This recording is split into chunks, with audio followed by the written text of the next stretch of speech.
مسیح میں آپ کی سلامتی ہو، خداوند آپ سب کو برکت دے۔ میرے عزیزو، جیسا کہ ہم نے ایک سلسلہ شروع کیا ہے روایتی مسیحیت سچائیاں فریب کتاب کا، ہم چیپٹر وائز مطالعہ کر رہے ہیں، سیکھ رہے ہیں۔ آج ہم روایتی مسیحیت کتاب کا تیسرا چیپٹر سٹڈی کریں گے، پڑھیں گے۔ اگر آپ کو ان ابواب سے، ان چیپٹر سے، اس کتاب سے برکت مل رہی ہے تو ضرور اس کو آگے شیئر کریں، دوسروں تک پہنچائیں تاکہ وہ بھی برکت پائیں۔ اور اگر ابھی تک آپ نے ہمارا چینل سبسکرائب نہیں کیا تو اسے سبسکرائب کریں اور بیل آئیکن کا بٹن دبائیں تاکہ آپ کو ہر کتاب کی ویڈیو ملتی رہے۔ تیسرا باب، المناک، آغاز مصیبت کا منبع۔ جب تک خوشخبری یہودیوں کی سرزمین تک محدود رہی، اس وقت تک کلیسیائیں صرف یہودی لوگوں ہی کی تھی، اس لیے ان میں الوہیت کے بارے میں کوئی بحث و تحس نہ تھا۔ اس وقت صرف رومی یونانی خیالات اور بت پرستوں کے دیوی دیوتاؤں کے بارے میں سوچ بچار کیا جاتا تھا۔ روحانی اور انبیانہ تصور جو پرانے عہد نامہ کو گھیرے ہوئے تھے، نئے عہد نامہ کی ایک حقیقت بنا زیادہ سے زیادہ معدوم ہونے لگا۔ وہ اس کے بارے میں ترتولین نے خاصی زوردار آواز کے ساتھ کہا کہ پرانا اور نیا عہد نامہ ایک دوسرے کے ساتھ ہم آہنگ ہے اور پیشنگوئیوں پرانے اور نئے عہد نامہ کے باہمی رابطہ کو قائم کرتی ہیں۔ جہاں تک تعلیم کا تعلق ہے، مسیح دنیا کو قدم با قدم یہودیوں کی بنیاد سے ہٹا کر بت پرستوں کی سوچ پر لگا دیا گیا۔ یہ سب کچھ رسولوں اور ان کے بعد کے زمانے سے بالکل مختلف تھا۔ پھر پرانے عہد نامہ کو نئے عہد نامہ کے کچھ حوالوں کے ساتھ منسلک کر کے یہودیوں کے خلاف استعمال کیا جانے لگا، جبکہ دوسری صدی میں روحانی طور پر اندھے لیڈروں نے، جن کا رومی بادشاہوں کے ساتھ لگاؤ تھا، یہودیت کے خلاف باضابطہ مہم شروع کر دی۔ چونکہ تمام عربی نسل سم کی اولاد ہے اور اس لیے سم کی مخالف نسل کو یہودیوں کے ساتھ ہی منسوب کرنا مناسب نہیں۔ رومی قیصر قسطنطین نے ایک بہت کارآمد ترکیب استعمال کرتے ہوئے اپنے آپ کو ایک طرف تو برگشتہ مسیحیت کا مددگار بنا لیا، دوسری طرف اس نے بت پرستوں کے ساتھ بھی مکمل رابطہ نہ توڑا۔ اس نے بت پرستوں کے مندروں کو تعمیر کرنے کے لیے بھی مالی امداد کی اور مسیح گرجوں کو بھی کھڑا کیا، جبکہ 315 عیسوی میں وہ یہودیت قبول کرنے والوں کے لیے کڑی سزا کا قانون بھی نافذ کر چکا تھا۔ جن یہودیوں نے دیگر لوگوں کو یہودیت میں داخل کیا، ان کو اور تبدیل ہونے والے مسیحیوں کو موت کی سزا حاصل کرنی پڑی۔ 321 عیسوی میں حکم جاری ہوا کہ اتوار کے دن کو ریاستی تعطیل کے طور پر تسلیم کیا جائے، لیکن بات یہیں ختم نہ ہوئی۔ اس نے یہودیوں کو خوفزدہ کر کے سبت کی جگہ اتوار بنانے پر مجبور کیا۔ قسطنطین نے صرف اسی بات کا ڈھنڈورا پیٹا جس کا اس وقت کے بشپ پہلے ہی فیصلہ کر چکے تھے۔ نکایا کی مجلس میں آریس اور اتھانیس دو مکرم تھے۔ ان کے بیانات اور کاغذات کو کلیسیا تواریخ میں خوب کھنگالا گیا ہے۔ بظاہر آریس کو مسیح کے بارے میں کوئی واقفیت نہ تھی، جبکہ اتھینیس نے بڑی آزادی کے ساتھ گواہی دی کہ یسوع میں خدا خود ہم پر ظاہر ہوا۔ خدا نے خود اپنے آپ کو ہم پر عیاں کیا اور ہمیں چھڑایا۔ اس کے اندر ہم باپ کے بذات خود پاتے ہیں، باپ کو بذات خود پاتے ہیں، گویا خدا نے یسوع میں ہو کر ہمیں چھڑایا۔ کے ڈی سمتھ گرونڈیئر ڈیئر انجسٹ پیج 98۔ اس وقت تک رومی کلیسیا منظم ہو چکی تھی۔ نکایا کی مجلس تک لوگ کسی پوپ یا کارڈینیل سے واقف نہ تھے۔ نیز اس وقت تک ایسا کوئی رومن بشپ بھی نہ تھا جس نے اپنی فضیلت کا دعویٰ کیا ہو۔ اس سلسلے میں کلیسیا تواریخ کے کچھ حصے کو پچھلی تاریخیں دینے کے علاوہ اس میں بڑی سنجیدگی کے ساتھ جوڑ توڑ کیا گیا۔ یہ قسطنطین ہی تھا جس نے نقایا کی مجلس فراہم کی۔ وہ خود ہی اس کا میزبان بھی تھا اور چیئرمین بھی، اس کا مدعیہ تھا، لیکن کلیسیا کے کئی ٹکڑوں کو باہم متحد کیا جایا تاکہ اس کی ریاست کی خدمت کر سکیں۔ یوں ریاست اور کلیسیا آپس میں متحد ہو گئیں اور ریاستی کلیسیا وجود میں آ گئی۔ 380 عیسوی میں تھیوڈوس اعظم اور گریٹین نے عام مذہبی آزادی کا خاتمہ کر دیا۔ 381 عیسوی میں منعقد ہونے والی کلیسیا کونسل میں بشپ صاحبان نے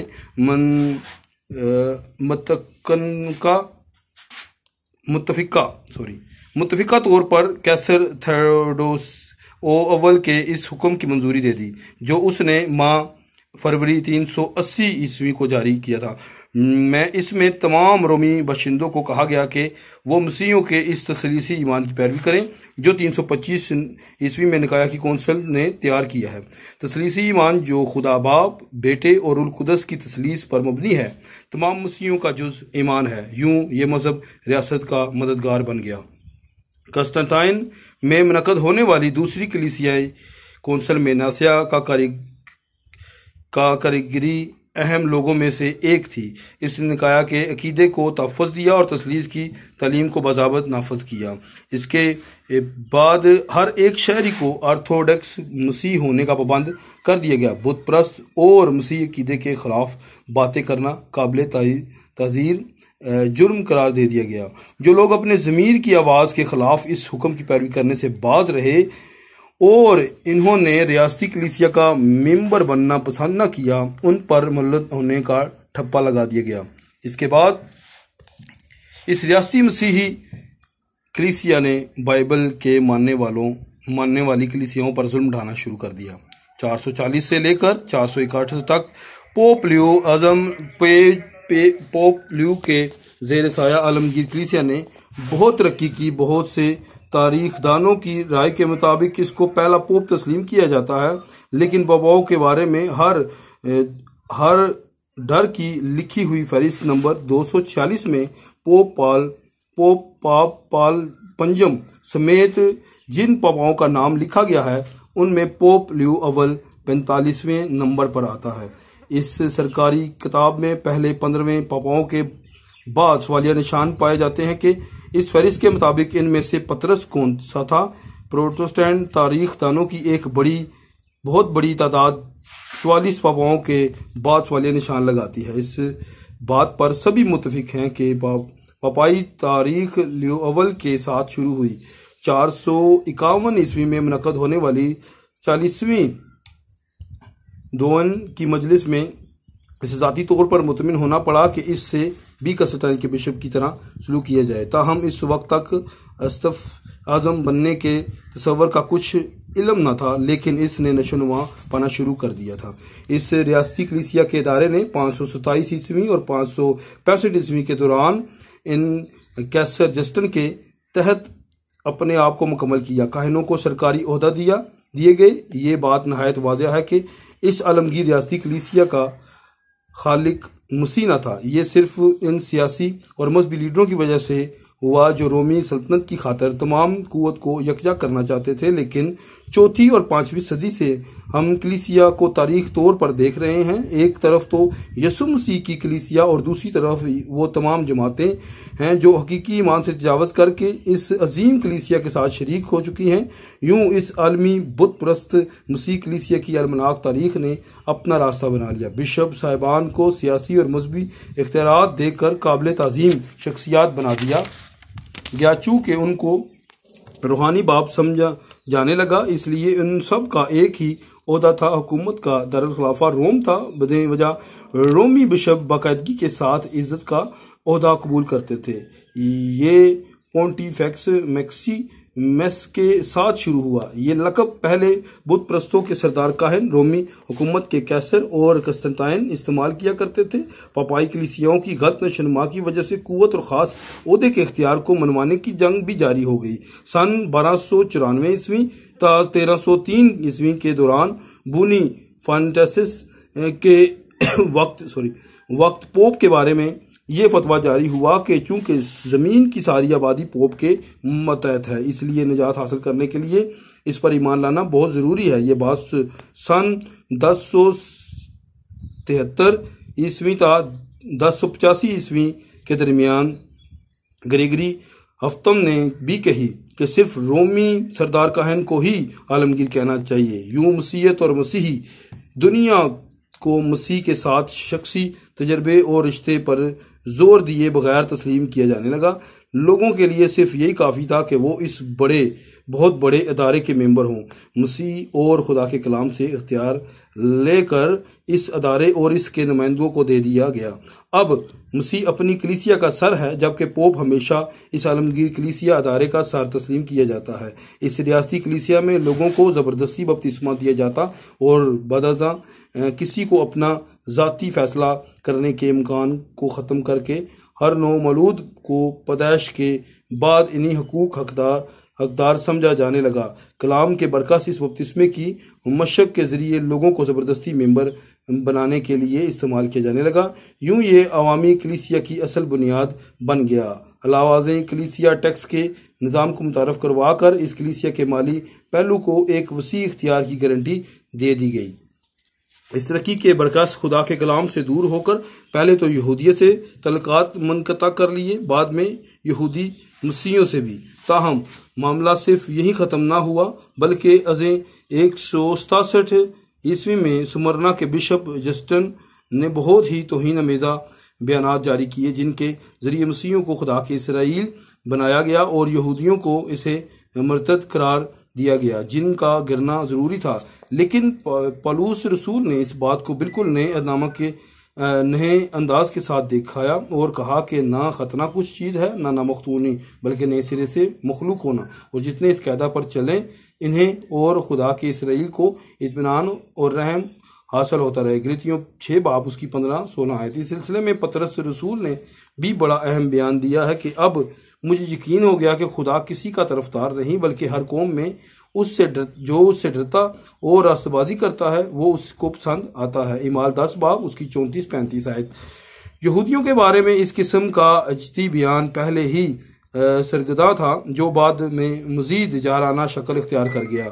انطاکیہ کے بشپ اگسٹنس نے لوگوں کے ذہنوں میں مخالف یہودیوں خیالات کو بونا شروع کر دیا۔ پہلی صدی میں کلیسیا کے نمائندے جس مخالفت یہودی اقرار ذکر کیا کرتے تھے وہ کلیسیا تاریخ کے اندر بڑی اچھی طرح سے لکھا گیا ہے۔ وہ رومی کلیسیا کے منظم ہونے سے پہلے 10 لاکھ سے زیادہ یہودیوں کو موت کے گھاٹ اتارنے کے ذمہ دار تھے۔ کاہنوں نے یہودیوں کو مسیح کے بلکہ خدا کے قاتل کہنے کا اختیار حاصل کر لیا۔ اس کے علاوہ بھی انہیں کئی بار باتوں کا مجرم ٹھہرایا کر مختلف طریقوں سے قتل کر دیا گیا۔ یوں کلیسیا نے بذات خود خون نہ کرنے کے حکم کو مکمل طور پر منسوخ کر دیا۔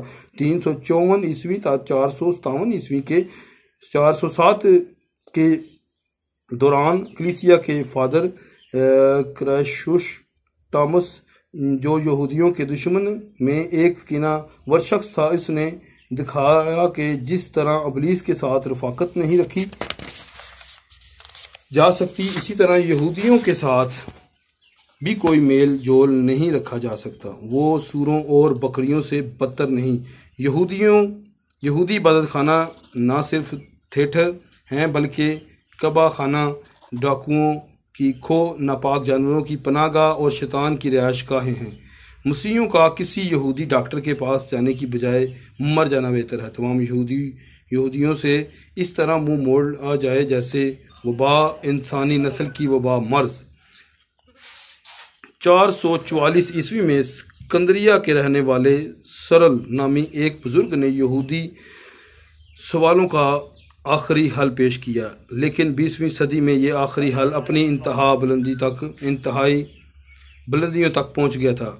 سپرین، ترتولین، اتھانیسس، ہیرونیمس، نکایا کا کریگری، ایمبروسس، اوکوسینس، جسٹن اور دیگر بہتوں کے دل میں یہودیوں کے بارے میں اس قدر نفرت تھی، اسے خادموں اور عام لوگوں میں بھی بو دیا۔ یہودیوں کے خلاف یہ نعرہ اس سوچ کا ایک حصہ بن گیا کہ رومی سلطنت ہر چیز کی مالک ہے۔ یہودیوں پر یہ الزام لگایا گیا کہ ہر مصیبت کے ذمہ دار ہیں، اس لیے ہر صورت میں ان کا مٹایا جانا بہت ضروری ہے۔ اس کے بارے میں بہت کچھ ہمارے خداوند نے فرمایا۔ وہ یہودیوں اور مسیحیوں کے پیروکاروں کے لیے درست ہے کہ لوگ تم کو عبادت خانوں سے خارج کر دیں گے، بلکہ وہ وقت آتا ہے کہ جو کوئی تم کو قتل کرے گا وہ گمان کرے گا کہ میں خدا کی خدمت کرتا ہوں، اور اس لیے یہ کریں گے کہ انہوں نے نہ باپ کو جانا نہ مجھے، لیکن میں نے یہ باتیں اس لیے تم سے کہیں کہ جب ان کا وقت آئے تو تم کو یاد آ جائے کہ میں نے تم سے کہہ دیا تھا۔ یوحنا 16 باب اس کی 2 سے 4 آیت۔ بے شک جو قاتل ایسا کر رہے تھے ان کی کالیت تھی کہ وہ خدا کی خدمت کر رہے ہیں۔ تثلیث ایمان مسیحیوں کو یہودیوں کے توحید پرست نظریے سے آزاد کرایا گیا۔ علاوہ ازیں جن مسیحیوں نے اپنے آپ کو ریاستی مذہب کے تابع نہ کیا، ان کو مصیبتوں کا سامنا کرنا پڑا۔ ان کے لیے یہ ممکن نہ تھا کہ اس خونی نظام کا حصہ بن سکیں۔ وہ مسیح کی رفاقت میں قائم رہے۔ جہاں تک یہودیوں کے خلاف نفرت کا تعلق ہے، اس سے عظیم اصلاح کا مارٹن لوتھر بھی چھٹکارا حاصل نہ کر سکا۔ ایک راہب کی حیثیت سے یہ نظریہ اس کے خون اور گوشت میں رچ چکا تھا۔ جو کچھ لوتھر نے 15 فروری 1546 عیسوی کو یہودی ڈاکٹروں کے بارے میں کہا، اسے پڑھ کر کوئی مشکل سے ہی یقین کر سکے گا کہ وہ اس قسم کی دوائیاں لکھ کر دیتے ہیں جن سے لوگ ہلاک ہو جاتے ہیں۔ یہودیوں کے خلاف نفرت صدیوں تک پھیلتی رہی اور ان کے خلاف سخت بیانات جاری ہوتے رہے۔ اس ظلم کو جائز قرار دینے کے لیے بعض اوقات کلام کے کچھ حوالوں کو بھی استعمال کیا گیا۔ جب یسوع نے بے ایمان یہودیوں کا ذکر کیا تو یہ اور بات تھی، لیکن جب اس نے ایماندار یہودیوں کے بارے میں بات کی تو یہ فرق بات تھی۔ یہی بات تمام لوگوں اور قوموں کے لیے بھی ہے۔ ان تمام باتوں کو ذہن میں رکھتے ہوئے کوئی اس عالمگیر کلیسیا سے پوچھ سکتا ہے کہ کیا اس کے اس کردار سے اس کے اپنے دعوے کے مطابق لوگوں کو نجات ملی، یا یہودیوں، بت پرستوں اور مختلف نظریات کے حامل لوگوں کو بغیر رحم کے تباہی؟ عالمگیر کلیسیا تمام لڑائیوں، اعزار رسانیوں اور جائیداد کو ضبط کرنے اور تاریخ زمانوں تک جب یورپ کا تیسرا حصہ اس کے قبضہ میں تھا، جرائم اور قتل وغارت گری کی ذمہ داری ہے۔ زندہ اور مردہ لوگوں کی جائیدادیں اس کے قبضہ میں ہیں۔ بادشاہوں، شہزادوں اور کسی بااختیار شخص کو اس کا سامنا کرنے کی ضرورت نہ ہوئی، بلکہ ہر ایک اس کے ساتھ مل کر چلنے کا خواہاں تھا۔ ہابسبرگ کے رہنے والے روڈولف نے 1286 عیسوی میں کہا کہ یہودی لوگ اپنی جائیدادوں اور زمینوں سمیت اس کے محل کا حصہ ہیں۔ پاپاؤں، بشپ صاحبان اور ان کے تمام عملہ کی بار دہرائی ہوئی لعنتوں نے یہودیوں اور مختلف سوچ رکھنے والوں کے لیے بغیر رحم کیے رومن کلیسیا کی طرف سے ہمیشہ اذیت پہنچانے کی بنیاد رکھ دی۔ یہ بات صرف آخری عدالت کے اندر ہی واضح ہو گئی کہ دوسری عالمگیر جنگ دوران جن 60 لاکھ یہودیوں کو قتل کیا گیا، ان کے ذمہ دار جرمن لوگ ہوں گے یا رومن کیتھولک کلیسیا، کیونکہ کیتھولک فرقہ کے ہٹلر حملر اور کیتھولک کونسلر کے لیے میدان بہت پہلے تیار ہو چکا تھا، جیسے دھوکے باز فیوہر ہٹلر نے کیا۔ اس کے بارے میں پوپ صاحبان کو دور اندیشی سے کام لینے کی تلقین پہلے ہی کر چکے تھے۔ جس کسی نے بھی پاپاؤں کے کردار کے بارے میں شروع سے لے کر اب تک پڑھا وہ کانپ اٹھا۔ یہودی اور متفرق ایمان رکھنے والوں کو کچھ نہ سمجھا جاتا۔ پوپ لیو 13ویں نے 1878 تا 1903 میں کہا کہ یہ کہتا ہے کہ روح القدس ہمیں بے دین لوگوں کو قتل کرنے کی اجازت نہیں دیتا، ملعون ہے۔ پارس کیتھولک کونسل کی پوشیدہ تاریخ، صفحہ نمبر 167۔ لیکن روح القدس نے کب سے قتل کرنا شروع کیا ہے۔ بائبل کی گواہی کے مطابق روح القدس زندگی بخشتا ہے۔ جو لوگ ریاستی کلیسیا کے وفادار نہ رہے ان پر مرد ہونے کی چھاپ لگا دی گئی اور کیتھولک کاہنوں نے خود بخود ان سے چھٹکارا حاصل کرنے کے حق دے دیا۔ اس بات کو سامنے رکھتے ہوئے ہم سمجھ سکتے ہیں کہ جب دوسری عالمگیر جنگ کے دوران لاکھوں یہودیوں کو ذبح کیا گیا تو پوپ پائس 12ویں کیوں خاموش رہا۔ ویٹیکن سے صرف تھوڑے سے فاصلے پر ایک یہودی عبادت گاہ کو آگ لگا دی گئی، لیکن پوپ اس کے بارے میں ایک لفظ تک نہ کہا۔ مگر جب موجودہ پوپ نے نئی عبادت گاہ کا وہ دورہ کیا تو یہودیوں کی اندھی جماعت نے زبور 150 گایا، جس سے سن کر پوپ بے حد لطف اندوز ہوا۔ جب خداوند ابراہیم سے ملا تو اس نے اس کے ساتھ وعدہ کیا کہ میں تجھے ایک بڑی قوم بناؤں گا اور برکت دوں گا اور تیرا نام سرفراز کروں گا، سو تو باعث برکت ہے ہو۔ جو تجھے مبارک کہیں میں ان کو برکت دوں گا اور جو تجھ پر لعنت کریں ان پر لعنت کروں گا، اور زمین کے سب قبیلے تیرے سبب سے برکت پائیں گے۔ پیدائش 12:2-3 جو لوگ خدا کو ماننے کا بہانہ کرتے ان کے سامنے یہ الفاظ ضرور آنے چاہیے: توحید پرستی جو یہودی ایمان کا بنیادی حصہ ہے، ان بشپ صاحبان کے راستے کی رکاوٹ بن گیا جو بت پرستوں میں سے مسیحیت میں داخل ہوئے تھے۔ پہلے وہ یہودیوں سے چھٹکارا حاصل کرنا چاہتے تھے اور اس کے ساتھ ہی وہ یہودیوں کے خدا کے نام سے بھی منسوب ہونا نہ چاہتے تھے۔ عربی زبان کے لفظ مسیح کو یونانی زبان کے لفظ خرطس یعنی مسیح کیے ہوئے میں تبدیل کر دیا گیا، اور عربی زبان کے لفظ یشوع یونانی میں یسوع کہا جانے لگا۔ خدا کے الوہیت کے بارے میں یہ کلیا یونانی خیال میں سے ابھرا جو لوگوں اور اسرائیل کے خدا کے لیے بالکل انوکھا تھا۔ نیا عہد نامہ میں جیسا بعض تاریخ ساز دعویٰ کرتے ہیں یہودیوں کے ساتھ کسی طرح کی نفرت کا اظہار نہیں کرتا، ان میں سے بہت سے لوگ جس بات کو نہیں سمجھ سکے وہ خداوند کے ان الفاظ میں بیان کیا گیا ہے کہ نجات یہودیوں میں سے ہے، یوحنا 4:22۔ پرانے عہد نامہ کے انبیاء نے پہلے ہی کہہ دیا تھا کہ غیر قومیں خدا کی نجات میں شریک ہوں گی۔ یسایہ 24:6 میں لکھا ہے کہ میں خداوند نے تجھے صداقت سے بلایا، میں ہی تیرا ہاتھ پکڑوں گا اور تیری حفاظت کروں گا اور لوگوں کے عہد اور قوم کے نور کے لیے تجھے دوں گا۔ پھر لکھا ہے کہ میں تجھ کو قوموں کے لیے نور بناؤں گا کہ تجھ سے میری نجات زمین کے کناروں تک پہنچے۔ یسایہ 49:6۔ خداوند نے یہودیوں کے ساتھ آغاز کرتے ہوئے کہا کہ اسرائیل کے گھرانے کی کھوئی ہوئی بھیڑوں کے پاس جانا۔ متی 10:6۔ پطرس رسول کا سب سے پہلا تجربہ کرنیلیس نامی ایک رومی جنرل کو اپنے سارے گھرانے سمیت تبدیل ہوتے دیکھنے کا ہوا۔ اعمال 10:12۔ پھر خداوند نے جو مشورہ پولس رسول کو دیا اس کے بارے میں اس نے یوں لکھا کہ جا میں تجھے غیر قوموں کے پاس دور دور بھیجوں۔ اعمال 22:21۔ متی 28:19 میں خداوند نے بڑے صاف الفاظ میں کہا کہ پس تم جا کر سب قوموں کو شاگرد بناؤ۔ زندہ خدا کی کلیسیا لوگوں اور قوموں کا مجموعہ ہے۔ چونکہ رومی تسلسل ہر جگہ تھا، اس لیے رومن حکومتی مذہب نے اپنے مقصد کو حاصل کرنے کے لیے ہر حربہ استعمال کیا۔ در حقیقت لوگوں کو مسیح بننے پر نہیں بلکہ کیتھولک بننے پر زور دیا جاتا۔ لوگ خوشخبری کی منادی سن کر مسیح نہ بنے بلکہ انہیں ڈنڈے کے زور پر کیتھولک سرکاری مذہب کو قبول کرنے کے لیے مجبور کیا گیا۔ رومن کیتھولک کلیسیا کے قریباً 1000 سالہ دور حکومت میں زمین خون سے شربور ہو گئی۔ شہیدوں کی تعداد گو مختلف بتائی جاتی ہے، لیکن سب سے زیادہ 6,80,00,000 ہے۔ جو شخص متفرق ایمان رکھتا تھا اس کو زندہ رہنے کا کوئی حق نہیں تھا، حتیٰ کہ مخالف اصلاحی تاریخ بڑی خونریزی تھی۔ اس میں جنگ کرنے کے لیے تمام زمینی وسائل بروکار لائے گئے، یقیناً ان کا انجیل کی منادی کے ساتھ کوئی واسطہ نہ تھا۔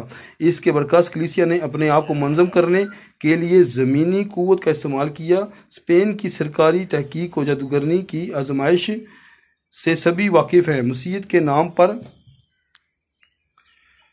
لوگوں کو ان کے انسانی حقوق سے محروم کر دیا گیا۔ تمام یورپ کے اندر محض ان کے متفرق ایمان کے باعث ان کو جلایا اور جلاوطن کر کے ظلم و تشدد کا نشانہ بنایا گیا۔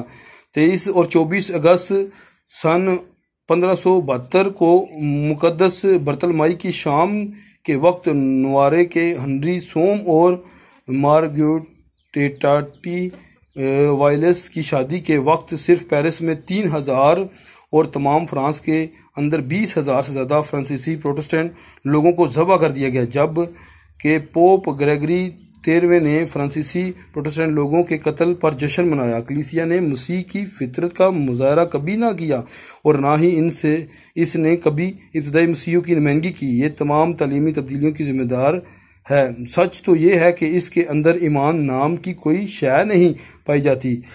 بائبل مقدس کو پڑھنے کی ممانعت تھی اور جو ایسا کرتے تھے ان کو سزا دی جاتی تھی۔